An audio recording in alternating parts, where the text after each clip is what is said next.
Kaugnay sa naganap na lindol, pinaalalahanan ng Philippine National Police ang publiko na manatiling kalmado at maging mapagmatsyag para sa kaligtasan ng lahat.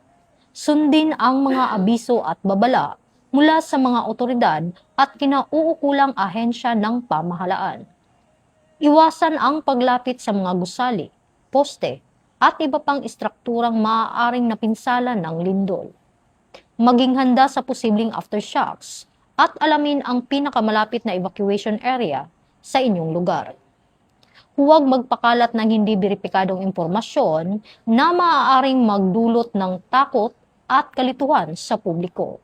Agad na iulat sa pinakamalapit na himpilan ng pulisya o kinauukulang otoridad ang anumang insidente o emergency na nangangailangan ng agarang aksyon. Ang PNP ay patuloy na nakikipag-ugnayan sa mga lokal na pamahalaan at iba pang ahensya upang matiyak ang kaligtasan at kaayusan ng komunidad.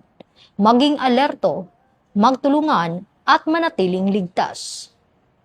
Mula dito sa Campo Crame, ako ang inyong PNN correspondent, Patrolwoman Resalie Umalay, nagbabalita para sa Police News Network, alagad ng batas, tagataguyod ng balitang pulis.